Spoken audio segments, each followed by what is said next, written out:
G'day, Krusty back again for another week on Krusty Bus Lines. Today, I want to talk about a sensitive subject. Sex. Or more to the point, sex on the bus. Now I know you young people out there like to have sex in public. Now I'm all for, well, basically sex anywhere. But on my bus, please. It's all good if you go do it on someone else's bus because then they've got to deal with it. But when someone is down the back having sex on my bus, it is really hard to concentrate and stay on the road. Now that can't be safe for you, can it? I remember one time, I looked in the mirror, down to the back seat, and I saw this head bobbing up and down. I thought, great, if I have an accident now, especially if I have a full frontal, maybe someone else will get a full frontal, or maybe they won't have their full frontal anymore, because maybe something might just disappear. But as we kept going, I'm thinking, boy, this guy can last a while. What is going on here? They're only young. I remember those days.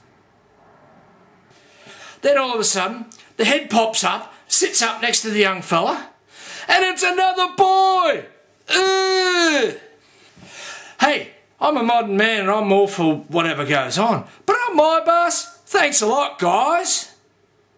Anyway, hope he didn't wipe his lips on the back of the seat in front of him.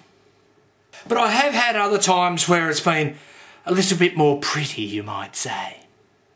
Remember one time driving along, I was doing the beach run.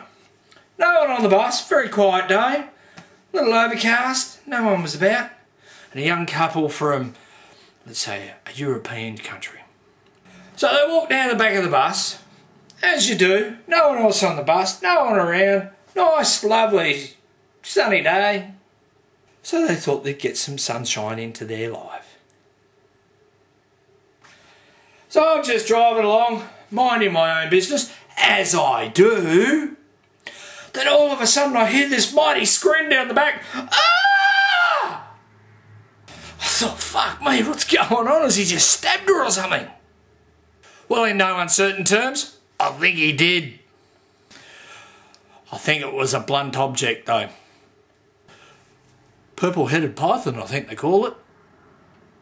Well, so I look in the mirror to just check things out, make sure nothing sinister's going on. Well, when things like that happen, sometimes I get a little bit sinister. I thought, well, if you're going to enjoy the ride, I'm going to make it a ride worth enjoying. Get up to the roundabout. Oh, sorry, I just hit the curb. Oh, look, there's a pothole.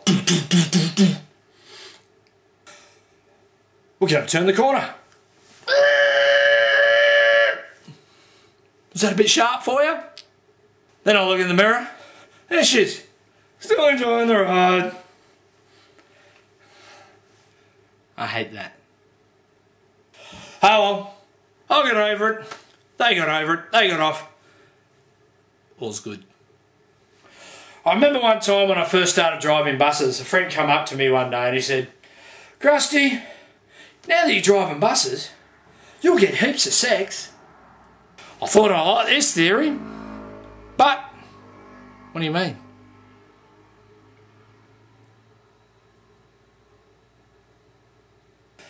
He said to me, well, Krusty, you know, a late Saturday night, young lass comes out from nightclub, had a few drinks, spent all her money. She wants to get home. How does she do it? Tell me more, I said. Well, Krusty, you know when girls, they catch a cab, they've got no money, they pay with sexual favours. Now, I'm liking the sound of this. Tell me more. Okay, I will, he said. Well, what happens is they get to the end of the ride and they say, sorry, driver, I don't have the money to pay. Can I pay you with a sexual favour? And the taxi driver, more often than not, will take up the opportunity.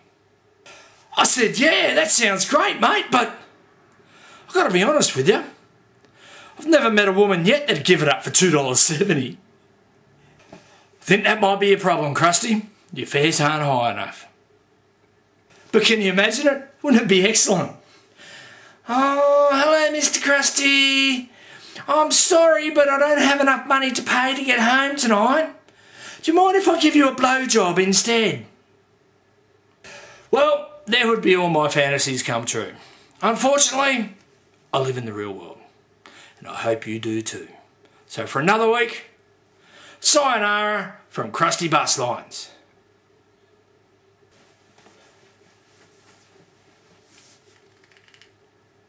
Come back again sometime.